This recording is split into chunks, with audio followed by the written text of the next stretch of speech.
What's good, YouTube? So today I want to tell you to buy Caspo because Caspo is I think, the most sophisticated digital asset ever created.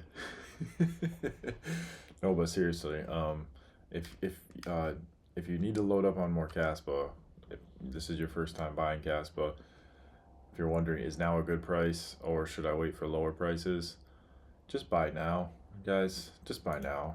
You don't want to, if you haven't bought and it goes to 35 cents from this price, like it teleports to 35 cents, that is far more painful than buying now and it goes to like 6 cents, like, or even 4 cents, okay?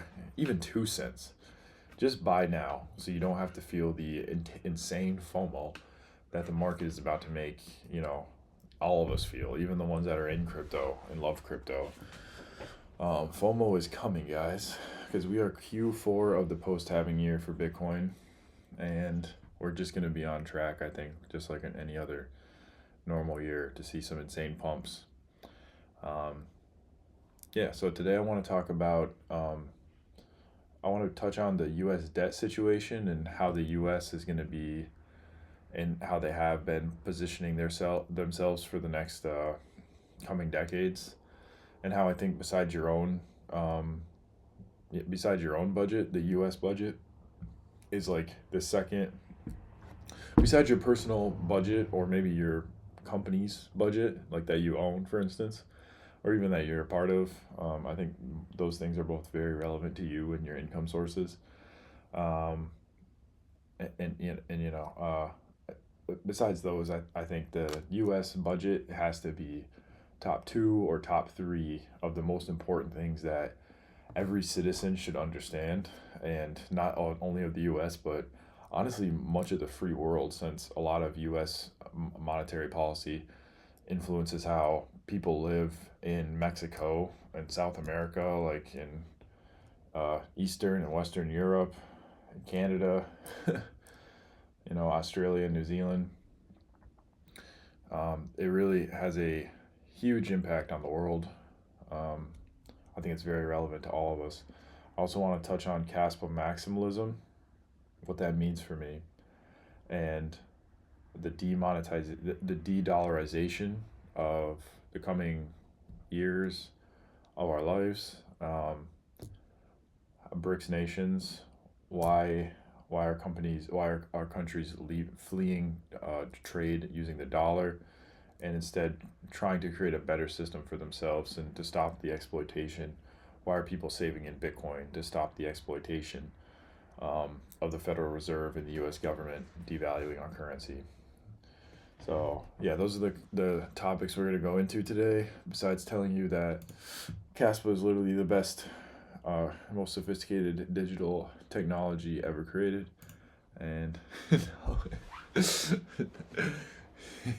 all right, so for some people this is going to be their first time discussing some of these topics and parameters, I guess, on the U.S. budget line items. For others, this is going to be like a cakewalk and you're going to understand, but maybe I can throw in some good tidbits of information here and there. So, quick goal: understand the budget of the U.S.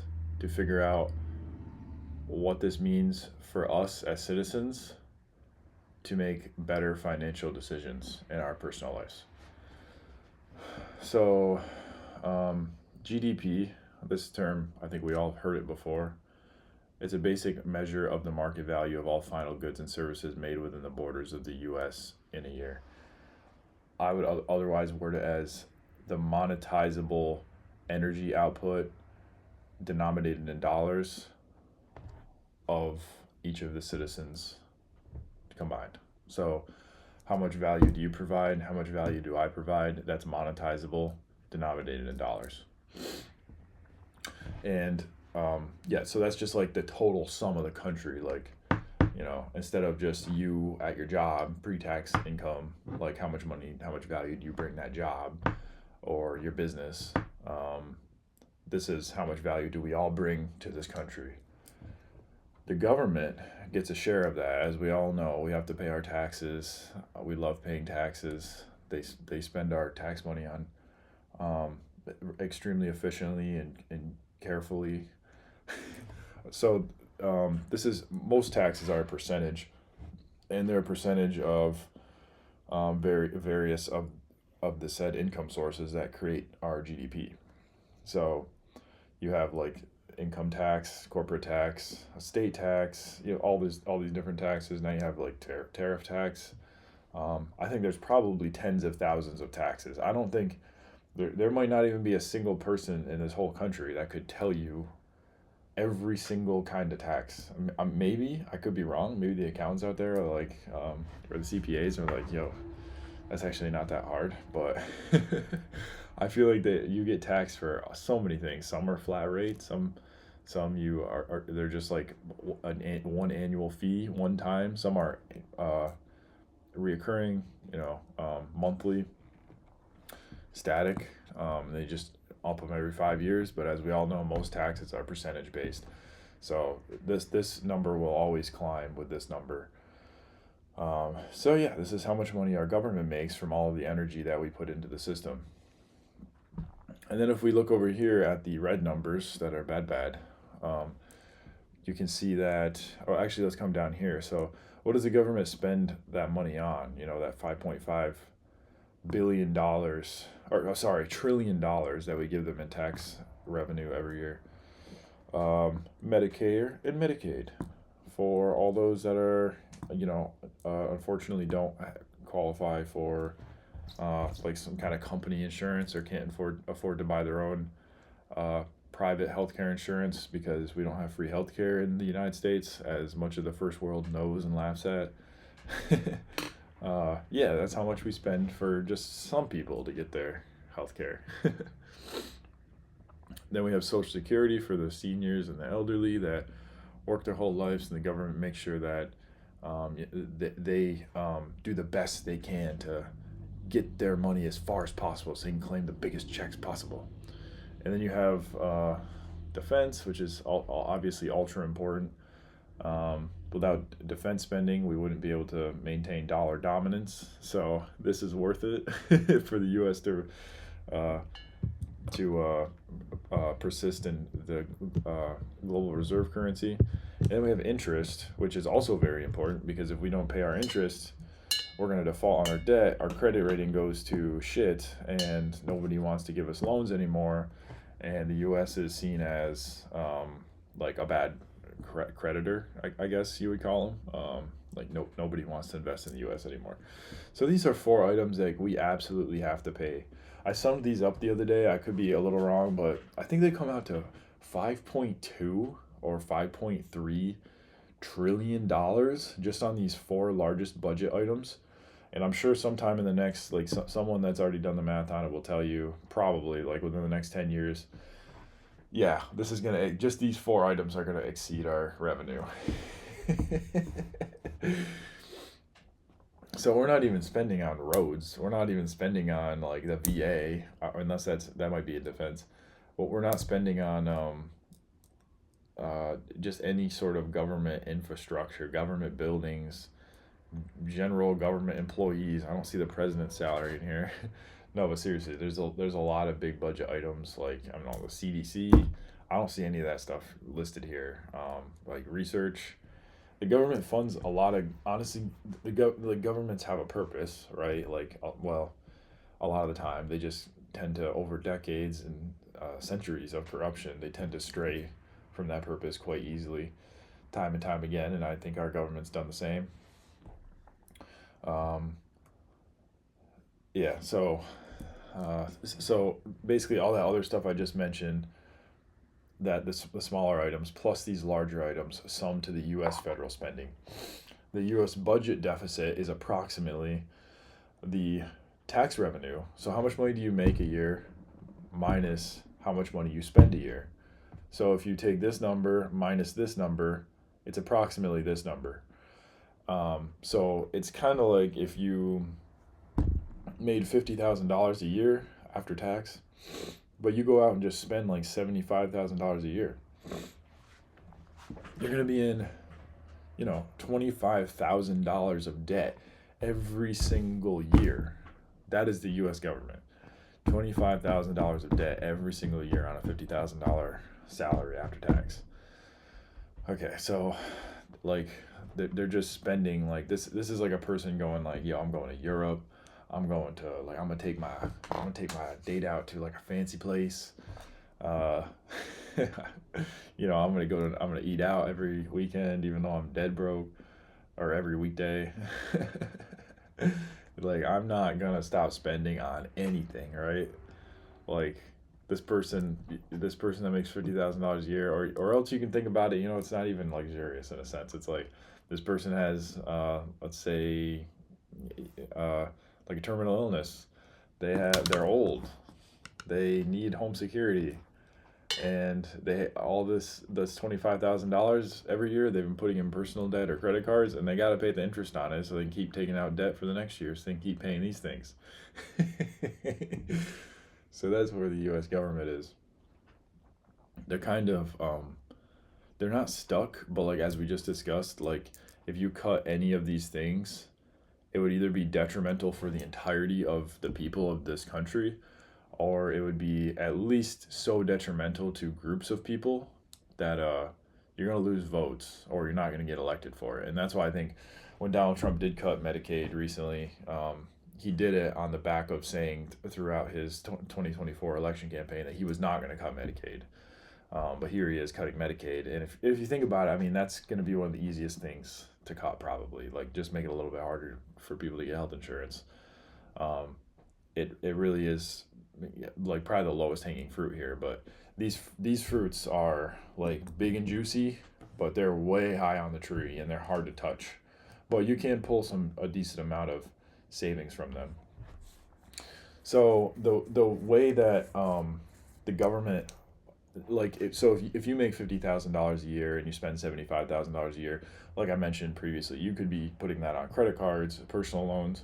You could just probably take from your home mortgage. You can find credit somewhere in your life, I'm sure, assuming your credit score isn't absolute trash and you have family members. The way the government does it is they issue IOUs, or bonds, or government bonds, or treasury bills, or T-bills. You're going to hear any of these things, treasuries.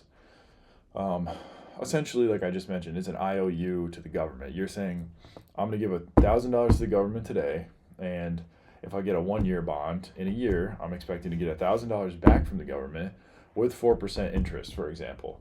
So 4% interest on $1,000 would be $40. So that's an investment, right? Like, in the sense that you're getting a return on your money. And that 4% that we pay those people that buy our T-bills, like for instance, at $40, that's one person's $1,000 1-year bond T-bill that expires in a year. And that's a very, very, very small part of our total interest that the government's going to have to pay that year, because those T-bills are going to come due, and the government's got to pay that interest. So the government just keeps creating these T-bills, and people keep buying them. So we're gonna get into that a little more. So let's talk about what really. So one of the metrics that really matter the most here, in terms of our credit rating, is our debt to GDP ratio. So essentially, the higher the debt to GDP ratio, the lower probability that country is actually going to be able to repay its debt. Basically meaning it doesn't make enough. Like, our total energy output denominated in US dollars is getting worse and worse and worse, like if it keeps going up relative to our spending. So it becomes a lower probability that we'll actually be able to pay it off one day. So keeping this as low as possible for as long as possible is the goal of the government, because and high and people, elites and people in power, because the lower it is, the better our credit rating, in a sense. And this isn't the only metric. There's other metrics here. I'm just touching on one of the most important, I think, is this debt to GDP. And the lower it is, the lower interest rate that investors will demand on T-bills. So think about it. Like, if you have, used a credit card for 5 years, you've never missed a single payment on it, that next credit card company is going to accept you. And not only are they going to accept you because they know that there's a really high chance that you will pay them back, um, they'll also they'll also most likely lower your interest rate, meaning that if you do miss a payment, you pay less on interest because there's still a higher probability you're going to pay them back. Or the same thing can go for like a mortgage, like if you have a higher, if you have a lower credit score, meaning that you've missed payments in the past, or you have bad like debt to income, for example, like basically debt to income is kind of like debt to GDP, your interest rate will likely be higher because there's a higher risk associated with lending to you. So not only will you get accepted for more loans, so more people will want to invest in you, but also your interest rate will be lower. Same thing applies to government T-bills. Um, the higher probability that government will pay the investors back, the lower the interest rate that that the government that those investors will demand. So you really want to keep this moderate. And there's some other nuances to that I may remember to touch on in a second. We'll see. But let's talk about now what the government's going to do about this. Like, what are they going to do to keep this low, so that we can keep, spending, right? Because we can't cut these spending items much. Anyone that wants to cut these, it's going to be hard to get elected for them, and a lot of people aren't going to vote for them, and they're just going to keep growing year after year. And obviously the debt is growing faster than the revenue, so this number is going to keep going up. So what are people in power going to do to keep this down? Because you can't have this go up forever. You can't have it go up forever. It would just spell absolute disaster for, like, honestly, just the citizens of this country. So let's think about what you could do if you were in debt every year. So you make $50,000 a year, you spend $75,000 a year. What are the things you can do? You can, let's say like, let's say you make $50,000 a year, you spend $75,000 a year, but there's a savings there that can be had every year. Like, you could maybe spend less, so you could lower your budget items. Like, maybe if of that 75,000, like 25,000 of it is going to Europe once a year. Like traveling Europe for like 3 weeks. Like, as an American, that's like an extravagant vacation, I suppose, as an average American. So maybe that's an easy budget item that you can just remove. Doop, and my budget's balanced, right? I mean, this is kind of obvious stuff. The second thing you can do is you can make more money. So you can make an after-tax income of $75,000 a year and match your $75,000 spending. So now you're basically balanced out every year. That's a lot better than going negative every year. I'd much rather have a balanced budget than a negative budget. I mean, this is a situation that nobody really wants to place themselves in. So how's the U.S. government going to do that? Well, let's talk about savings first. This is why Elon Musk supported Donald Trump for the 2024 election cycle. He really thought there was a way to keep the spending down in this country. He thought there was a way to cut spending. He really, really believed it, and he believed that Donald Trump would be that guy to balance the budget. And he even came out and said he'd be that guy. And what did he do? He passed the big, beautiful bill. The whole thing exploded in Elon's face. And this thing is going to, unlike every single like economist from like tons of organizations that believe that this is going to explode the national debt, Donald Trump's campaign and his the people in government rooting for him are saying it's going to negate the national debt. But either way, it's going to drive tons of federal deficit spending, meaning that they're going to issue tons more bonds, and the taxpayer will be even more indebted because of this. Even despite Elon Musk coming in and like, we're going to cut all the software, all the unused software licenses. We're going to make the Social Security system work better because the bureaucracy is basically so corrupt at this point. There's I think it was a Social Security database. There was money being sent out with no memo, just blank checks basically being written to people with no reason. So the government is quite literally just hemorrhaging our money. There's just so much money there. Like, this is the richest, in a sense, nation on the planet.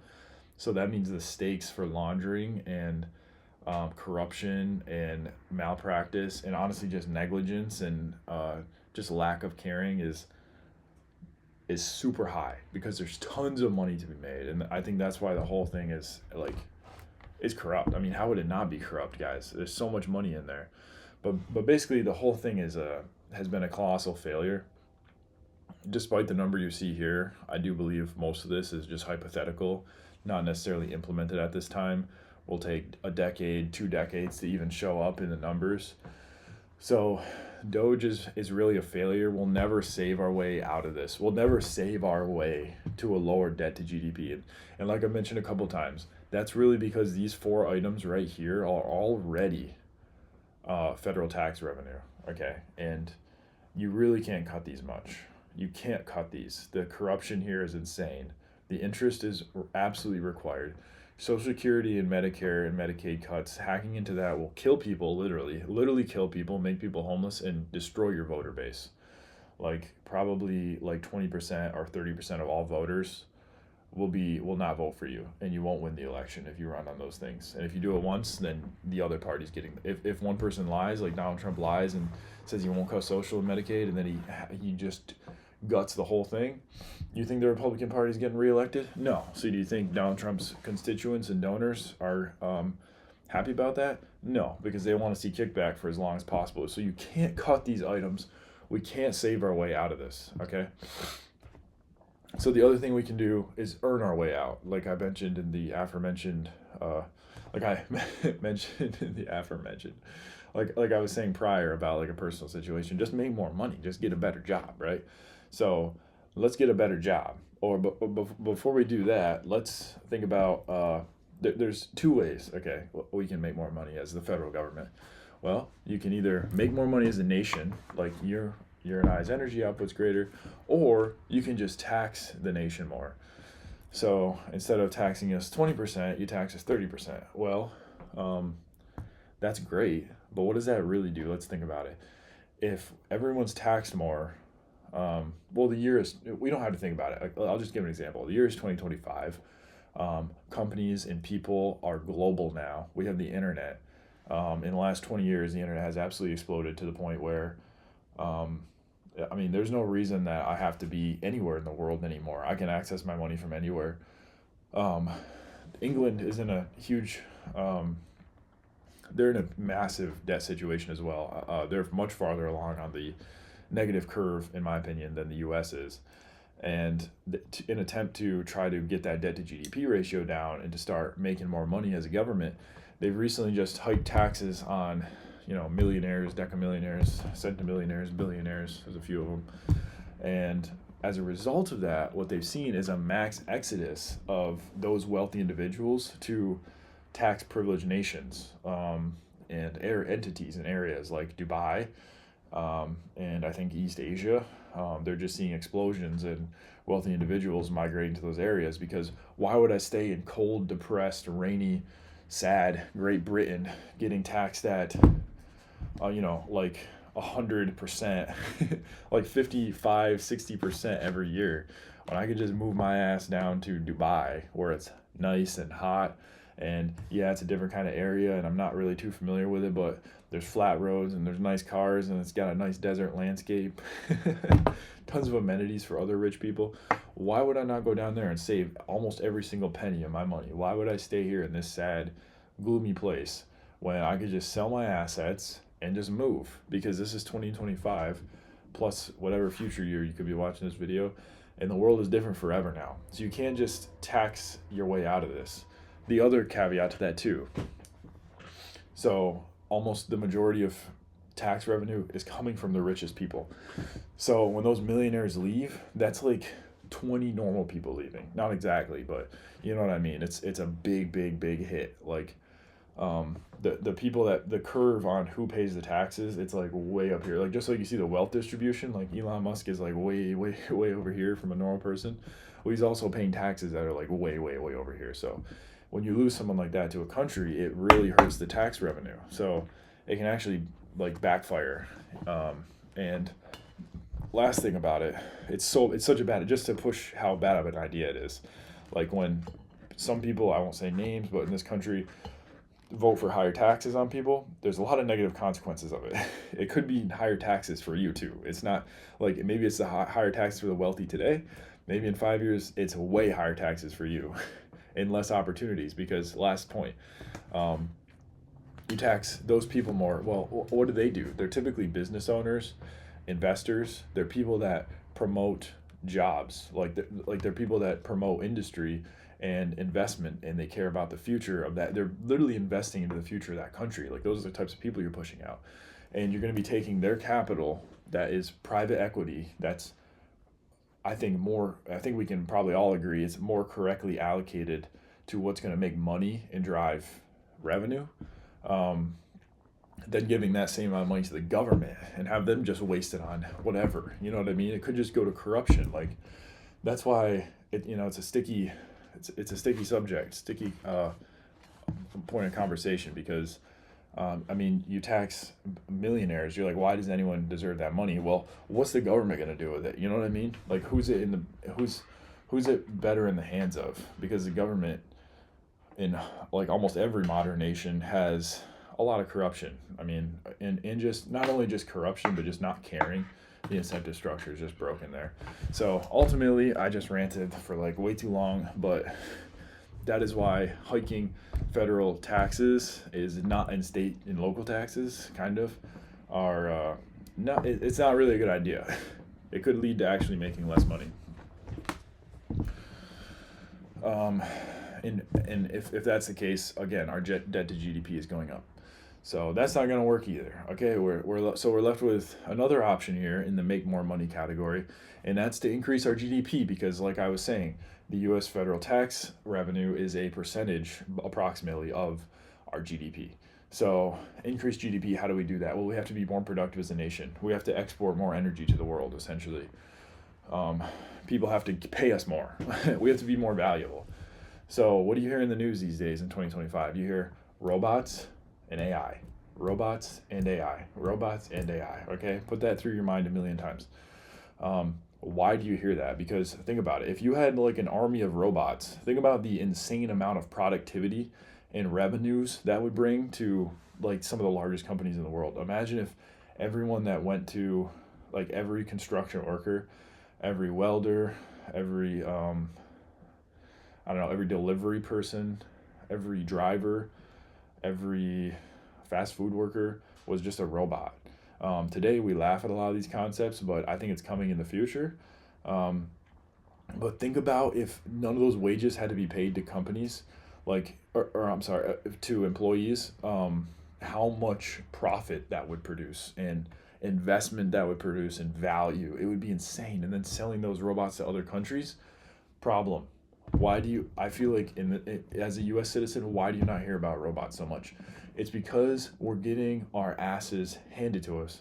If you watch any of the suppressed videos from China, like they just had the first ever annual robot Olympics. I don't know what it was actually called, but humanoid Olympics. They have all the robots.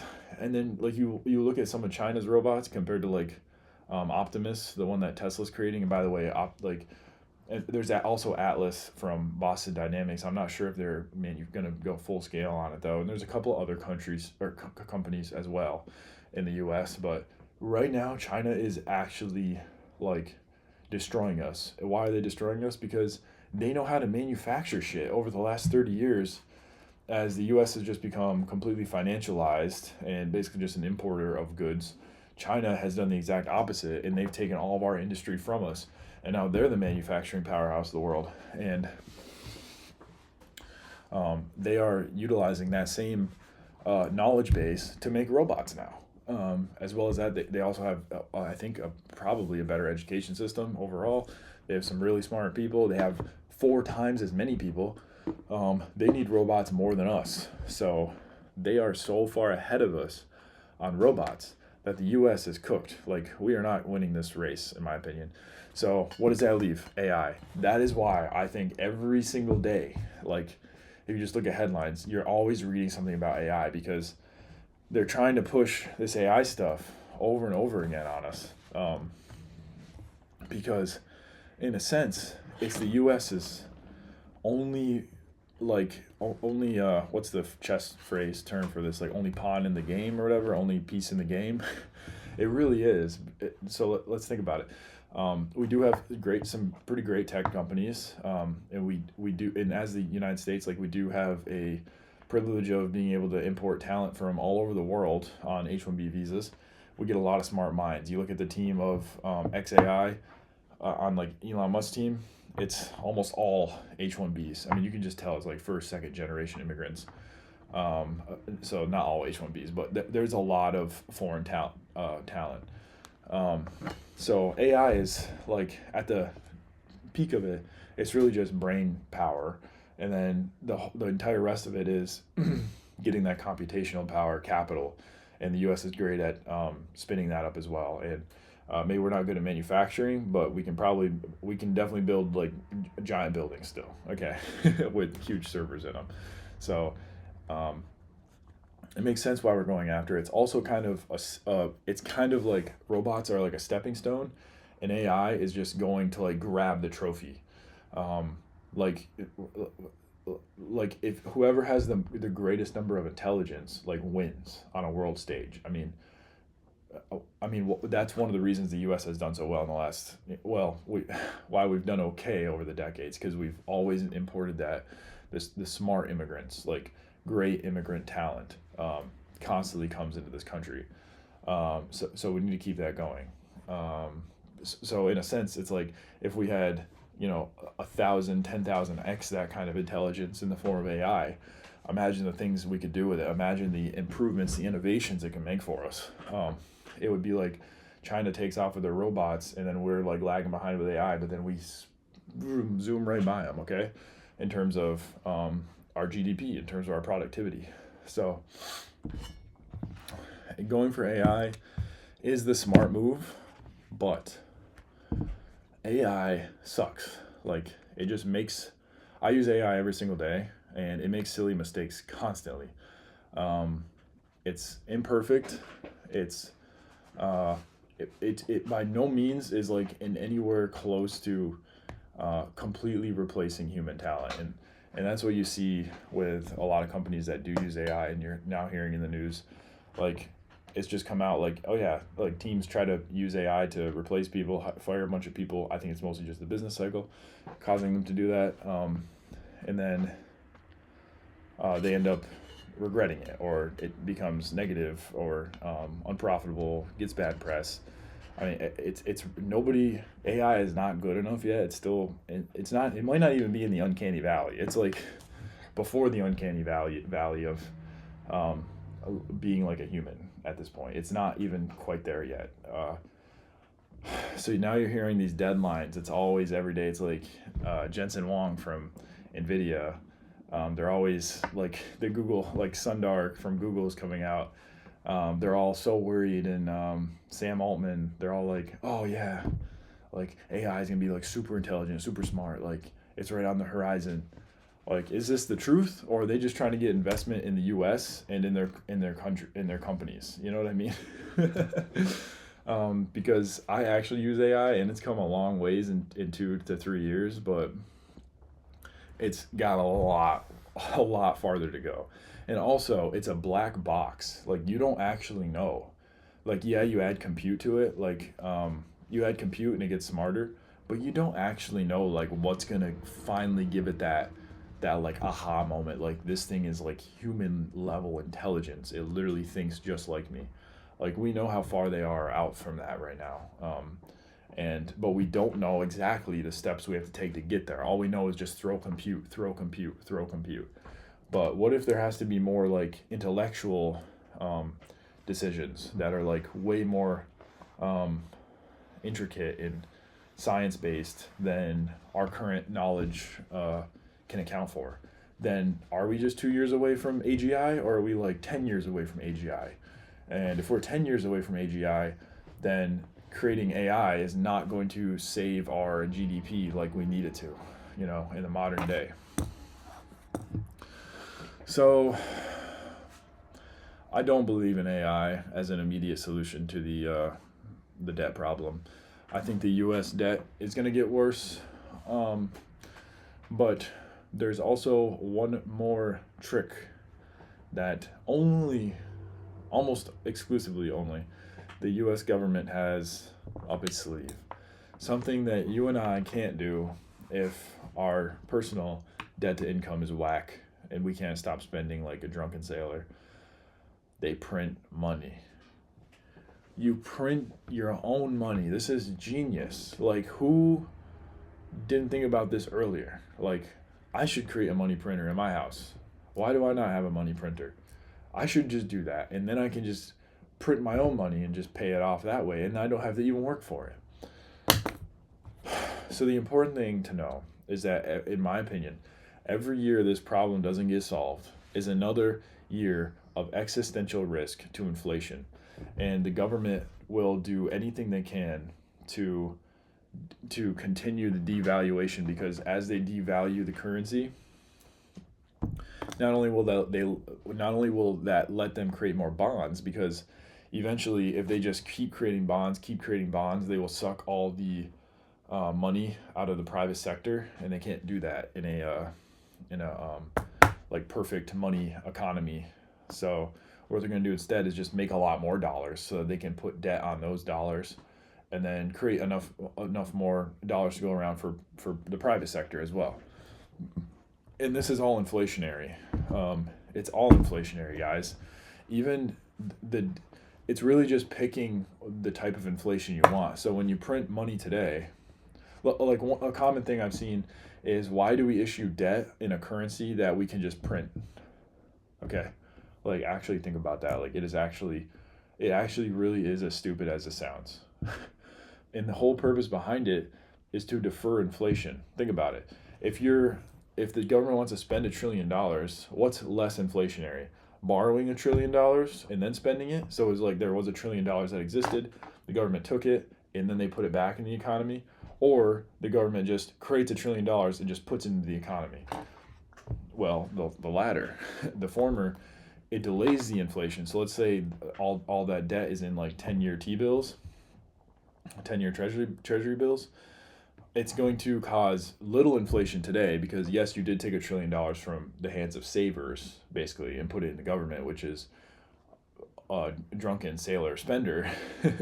So it is slightly inflationary in that regard, but it's much more inflationary. But then in the future, when the government actually has to get that $1 trillion back to pay those creditors, that's when the inflation really hits. But when you just so basically that is when the inflation really hits, like in 10-year expiration on the T-bills, versus if you just print money, that $1 trillion will be just today. It's just instantly like in the hands of people just ready to spend it. So that is why they keep issuing debt, because it defers inflation. But the problem is, the more we issue this debt, the more the problem is there's so many problems with the whole thing, guys. There's so many problems. Yeah, I'm not going to pretend to explain the whole thing. I think not that I can explain more, but I'm not like an economist, and I've probably already said a couple of things wrong that economists would call me out on.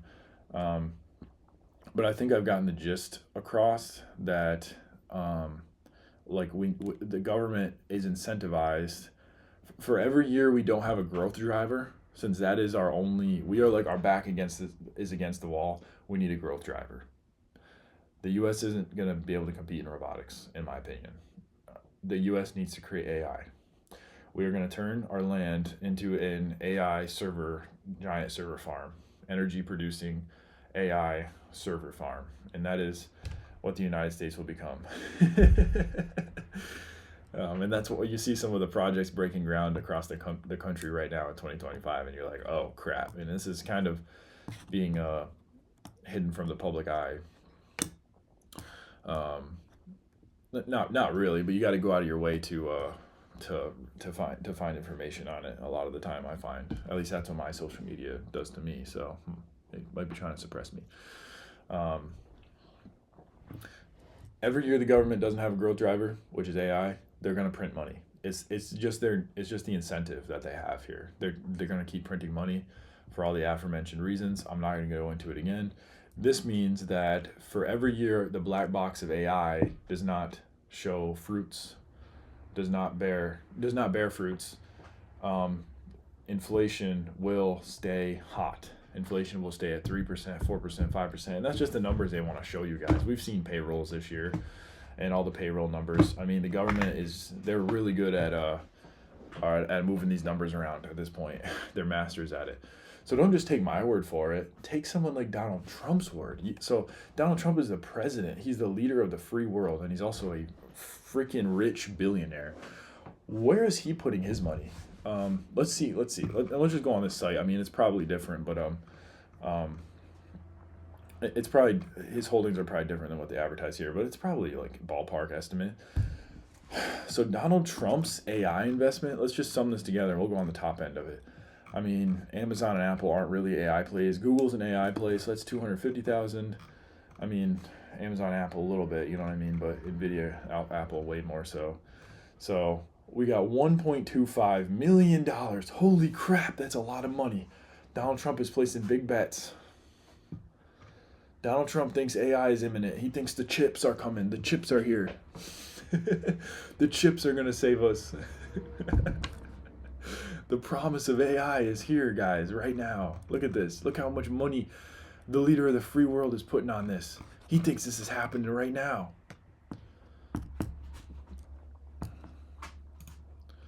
No.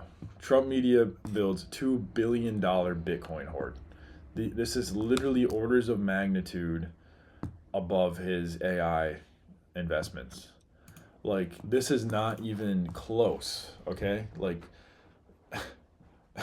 he has so little faith in AI showing any fruits. Like, truly, he thinks AI is in a bubble by these standards, and he thinks Bitcoin is extremely undervalued. And in scarce assets, the more money that comes into this world in the next decade, and that they inflate the U.S. dollar so much more, like Bitcoin and other scarce, valuable scarce assets will go exponential as more and more people need a hard money. They need a hard they need a standard, okay? Like, the dollar is losing its like standard status. The denominator is failing so bad that everything is just going up. Like, nothing's even like staying the same, really. I mean, every time we enter the grocery stores, it's like, okay, I can't even look at the bill anymore. And I know a lot of us feel that way, even probably rich people watching this, or, you know, like wealthy, comfortable living people. You probably still like are a little scared and in disbelief, even though you have enough money to pay for it. Like, the denominator is failing, and this isn't like a end of the world type of thing, but in my opinion, for the aforementioned reasons, looking at the debt clock, that problem's going to get worse. Like, if you go to the future, the debt is only going to continue to accelerate. I mean, here's our debt per taxpayer at 383 in 2029, and our total debt to GDP is 152. So it was 133. Or I'm sorry, 132. I already forgot. Sorry, what was it? Hold on, let's go back to the future here. So 383. Okay, 383 debt per taxpayer. And here in 2025, it's 324. So crazy. So these are going up by like 10% maybe in the next 4 years. I mean, to me, this looks like acceleration of negative of negativity, I guess, towards the living standards of the average American. Okay, so like I'm you need to buy scarce assets. This is why gold is screaming higher.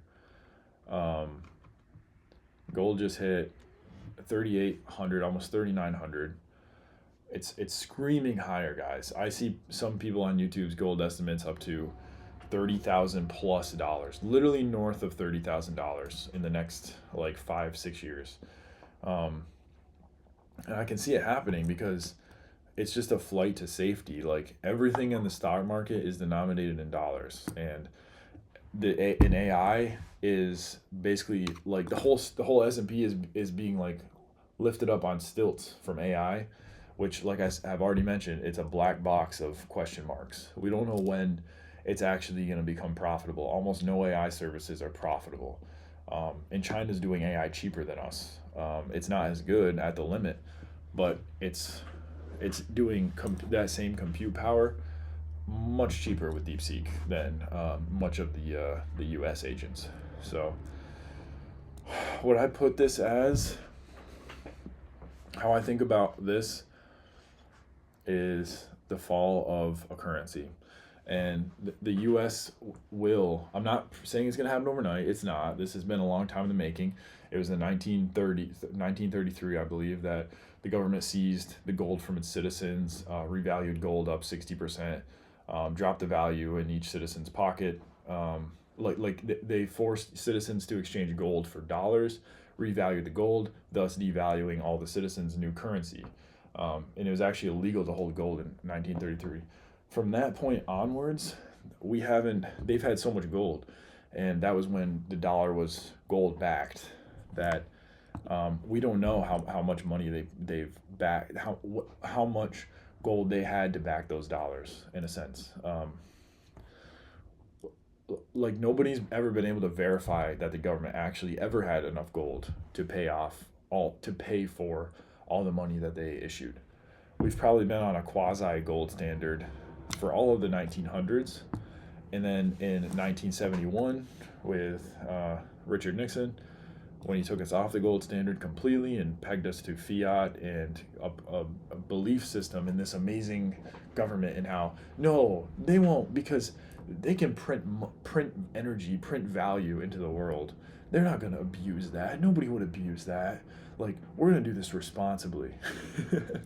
Like, we've been off the gold standard for over 100 years, basically, as of just recently, I think, that's in my opinion, nearing 100 years. It's accelerating, guys. Like, every decade that goes by, the corruption to spend these useless energy tokens known as US dollars, it's accelerating because there's an infinite amount of them. And as long as you and I believe in these being valuable, they're going to continue to extort us and print more of these useless energy tokens. Like right here, like, you can probably see your salary or your company's profits go by in just a matter of time. Just watch this debt clock. Like, every 10 seconds, 30 seconds, you'll probably see all the money you're going to be making this year just fly right by. And all that is just coming out of thin air. Not really, but it really is, though. Like, it's all just a thin air belief system. There is no substance or real value to any of it. I think this is kind of like, this is what happened in ancient Rome. They had something called the silver denarius. It was 98% silver. It was hard money, okay? And it lasted like this in Rome for hundreds of years. It was hard money. Until one day, a certain emperor had the thought he had to finance like a war, I believe, or he had multiple finances come up. And instead of just taxing the citizens more, he chose to take silver out of the denarius and make more denarius, or denarii, however you say that in English, and just pay for the war that way. It was genius. And it kind of is genius at first. But the problem is inflation is so easy to do. It's something that when the government controls your currency, you can't vote on. They're going to do it with or without you knowing. Like, we never knew how much gold they had, and now that's a fiat system. It's totally out of control. Now we know the corruption's there, but we still don't know just how bad it is. And numbers are always changing. But you can look up M1, M2. I mean, you can see what the monetary, or M0, you can see what the monetary base is. The government does put that information out, but do we still know? And then in 2020, they changed the definition of it. Sorry, I'm kind of going on a side tangent. They changed the definition of M1, and then now it becomes harder to track. So you can go off and do all that on your own. But basically, once one emperor or whatever, a ruler, chose to devalue the denarius, from here it was one after another. You can see the incentives were there. It's like, this works, this works, this works. Like, what do we see with the presidents? It's like, Bush, Obama, Trump, Biden, Trump.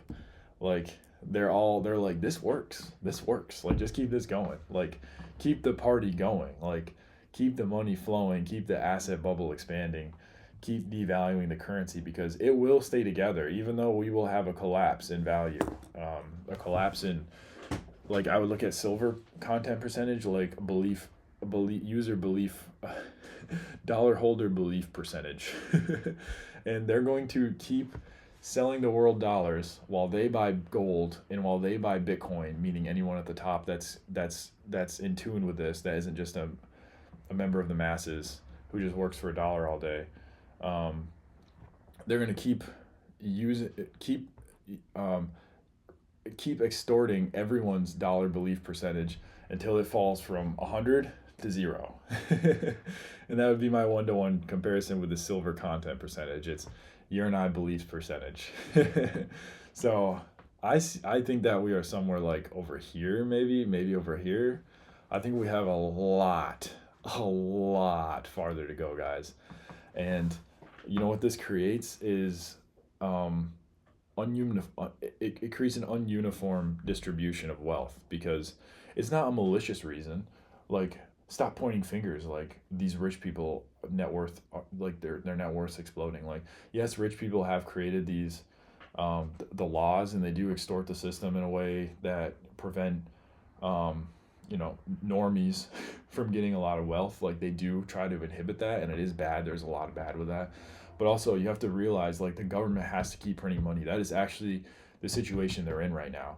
And the more money they print of those useless dollars, the more, like, your house denominated in those useless dollars goes up. The more your car, any of your goods, any of your grocery store goods. So then the more Bitcoin, gold, scarce, precious assets go up. They all just keep expanding. So it's not like, don't point fingers and blame this person or blame that person. Like, a lot of people are just happening to get wealthy in a useless currency. Value, value like Bill Gates' net worth in Bitcoin, and I think it's collapsing. I actually never looked at that, but it's probably going down, actually. He's not invested in the right things. Like, he isn't. They're all dollar denominated, so it looks like he's getting rich, but really his net worth is devaluing. Like, you need to get rich in dollars much faster than it looks like to actually maintain your wealth in this age of collapsing dollar valuation and de-dollarization. So all this has done for me is make me realize that if I'm just a product of my time.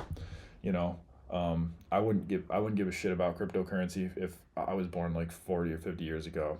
I guarantee it. But if I want the most for myself and my family, and I want us to be safe and prosperous, and allow us to maintain our social economical energy denominated in a certain currency, I ain't saving in the dollar. I'm not saving in this. This is complete trash. I'm also not saving in dollar denominated assets, because why would I? This country has no growth drivers. Okay? Donald Trump's net worth is in Bitcoin. Like, he's moved from real estate to Bitcoin. All right? If you think about it, in a world where you have currencies that are, what's the word for it?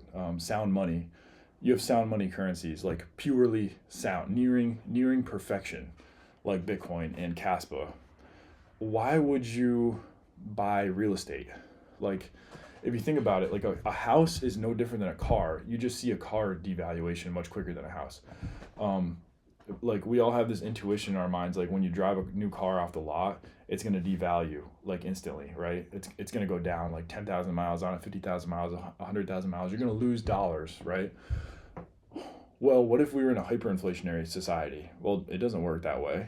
You take that car off the lot, and the next day there's more money in circulation. That car is used, but it's worth more in that currency now. If we think about like a 50% daily inflationary rate, okay, the value of that car is going to go exponential. It's not going to go down. So really all you're seeing there is the inflation of the dollar is slower than the devaluation of the car. Let's apply the same to a house. Like, why would any of us want a 1790s house? We don't want a 1790s house. I don't want an 1880s house. I don't want a 1930s house. I don't want a 1980s house. I would much rather prefer that same quality of home built in 2025, because our homes are exposed to oxygen, they're exposed to the elements, they're exposed to chemical reactions, rain, sun, they need roofs and maintenance. You have to put, they're a liability. Like, they suck. Like, there's this one Dave Ramsey quote, like everything with an engine is a liability, something like that. But it's really anything that exists in the real world is a liability. Like a home should never go up on a dollar, on the dollar. What that represents is now your home devalues slower than that car does. So really it shows you that, oh, this dollar is failing. Like the denominator is what's failing. It's not the home that's getting more valuable. Home is not an investment. Like I just said, anything in the real world, in the future of society, will not be considered an investment. If you think about digital assets and even gold, digital assets are better though. Because gold, I'll just touch on it. Gold, when just handing it to someone, just transport, you're going to weigh that gold and then you're going to weigh it again, and it's going to lose probably hundreds, thousands, tens of thousands of dollars of value. Just depends on the quantity of gold. Atoms on atoms, things rub off, okay? Also, just the security and the storage required in gold, it's not, and then the portability as well. Like we're in this situation today with a failing dollar because gold failed as a medium of exchange, okay? Because I'm not going to use a little flake to pay someone. There's a lot of problems with gold that make Bitcoin better, as well as the stock to flow ratio of Bitcoin being better. So Bitcoin is going to maintain, it's a harder money than gold is. So that's why we're seeing gold gain value on Bitcoin year after year, like consistently. It's happening slower and slower as we get higher in market cap. The acceleration is slowing down, but nevertheless, it is still gaining. But that's just a reason why digital money, even compared to gold, will be better as a store of value into the future than any physical thing it has in the past. And I'm going to show you that in chart form. So, and then I'll get to why Caspa, I think, has the highest probability to be the best, most the hardest money in human existence. Let me see what we're at for time right now. Holy shit, guys, it's a long video. So silver, this is a chart of silver valued in gold, so not silver valued in useless dollars. This is gold, what previously was the hardest money in humanity. So as you can see, we're really nearing, just recently in 2020, we had new all-time recorded lows in modern history in silver denominated in gold. Really, silver has been completely it's lost all of its what's the word for it? It's lost all of its monetary premium it's lost all of its monetary premium, meaning that when people buy silver now, they're buying it best case scenario speculation. The other reason you buy it is for industrial purposes. But silver used to have a monetary premium associated with it, meaning people used to buy silver to hold value because it had a value against gold. Well, as we can see with time, gold is just a better way to store value. So now gold is skyrocketing. Silver is also skyrocketing because they're both going up against inflation. But gold has gone up more because people buy it to maintain that wealth. Okay, people don't buy silver to maintain that wealth because silver has a higher stock to flow ratio, meaning that there's a less years go by where the amount of silver has doubled in the world basically compared to that of gold. Like gold is a harder money. It's a better store of energy. It's a better store of your time than silver is. So you don't buy silver for that reason. Just the same way that this is Bitcoin denominated in gold, so we can see the opposite thing happening. Okay, so Bitcoin is a better store of your time relative to gold. Okay, you can see it here. This is the market showing you that more and more people are preferring Bitcoin than gold year after year to store their energy in. They're moving gold from Bitcoin. Okay, the total sum of all the new money that comes out and all the money in circulation, getting moved to Bitcoin, getting moved away from gold. Same thing with Caspa. Now this looks pretty negative right now, but I hope we can come back to this video in the future and see this has gone up a lot. And I think I think we're about to see a new all-time high on this actually. This is an altcoin, guys, okay? As of 2025, Caspa is an altcoin. We have a 5x here to get to, we really only have like a 4.4x to get to new all-time highs against gold. Imagine gold stays flat the rest of this year. Or I'm sorry, yeah, we're in gold right now. imagine gold stays flat and Bitcoin and Caspo like skyrockets. I mean, you're going to see new all-time highs for this, but what you've seen so far is a massive appreciation. It's just not looking like it because of, but we can do log, okay? It's just not looking like, because these early prices were just so extremely undervalued, but just from this random wick down here, we're up 20x, okay? Caspa has done some amazing returns on gold in just the last 2 years, while gold has been skyrocketing too. Let's just keep that in mind. And yeah, this is like the point I was getting to earlier. This is, everyone's complaining about home prices right now. Homes are actually historically, and this is average home price, not even median home price. So average is going to be slightly higher. They're at historic lows in hard money in gold, and at Bitcoin they are at like all-time lows basically. Okay, I mean they just keep going down more and more and more year after year. So yeah, this is the de-dollarization basically of people just moving more and more of their wealth into harder assets as they fear that inflationary risk.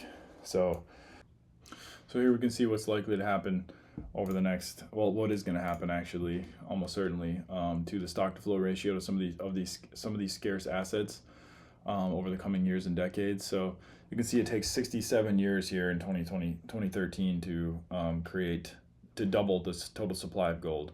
It takes 21 years to double the total supply of silver. Every 4 years we get a halving with Bitcoin. This halves the incoming supply, basically doubling the stock to flow. So there you can see it went from 60 to 120. And now we have the creation of Caspa. So Caspa, unlike Bitcoin, every month you have 5% less Caspa coming into circulation from the miners. So it basically goes like exponentially less Caspa every single month. It's percentage based. So you can see by the end of the 2030s, we have a stock to flow ratio that is so far beyond any other commodity, as you can see listed down here. It's like this is like something that the world has never seen before. I did some thinking about this, and I think any stock to flow above 50,000 it might as well be infinite. I don't think there's any difference between 50,000 and 500,000 in terms of how an investor would think about it. If we think, you're 16 years old and you want to start saving in a hard money, you don't care about your money anymore at 66 years old, or even let's say 76. Okay, it's 50, 60 years that you're going to be really deeply caring about preserving that working energy that you expend on the world as a human, and being able to project that into society. You've got 50 years. So if it's a 5,000 years, if it's a 500 year stock to flow ratio, that means in your 50 years you're going to see a 10% inflation rate basically.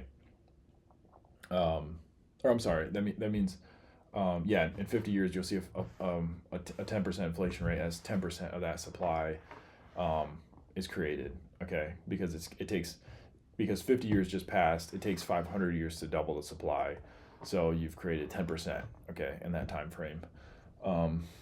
If you have a 5,000 year stock to flow ratio, that's going to be 1%. If you have a 50,000 year stock to flow ratio, that's going to be 0.1%. So I think anything above or anything below 1% inflation over a 50-year time frame. So it doesn't have to be 50,000 years, maybe 10,000 year stock to flow ratio, which Caspa will hit in 2034. So here in 9 years. It may as well just be infinite at this point. I don't think anyone's ever going to demand a higher stock to flow ratio than this. I think it's great, but I don't think it's necessary for adoption. Which sounds crazy, but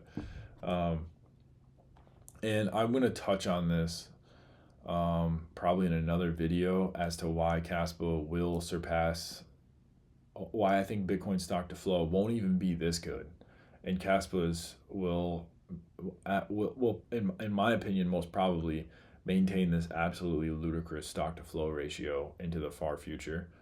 But essentially I think Caspa will be the hardest money ever created, and as US dollars become more and more frequent become more and more abundant in the world, you're going to see the price of Caspa and its associated scarce assets um, just fly to the moon as we adopt money of the future. And gold is not that money of the future. Gold is why we're in the pickle we're in today. Silver is why we're in this pickle. We need harder money than that, and we need money that is verifiable and provable. We need a money that governments are forced to use so we don't have to hear about what are they spending on this, but actually see, oh, they moved money from this wallet address to this wallet address, and it's not just another centralized stable coin, something privatized, something that can be hidden away from the common folk. We need a more fair future for the people, and I think the people will vote on that. I just think it's going to take tens and tens of years for those votes to really add up and make a meaningful difference in the world. But in the meantime, buy more Caspa because today it's an investment, and by the time Caspa rises to the top, it'll be too late for many to have realized that it was an amazing investment prior. So invest now, invest now. Um, and I hope you guys have an amazing day. Bye.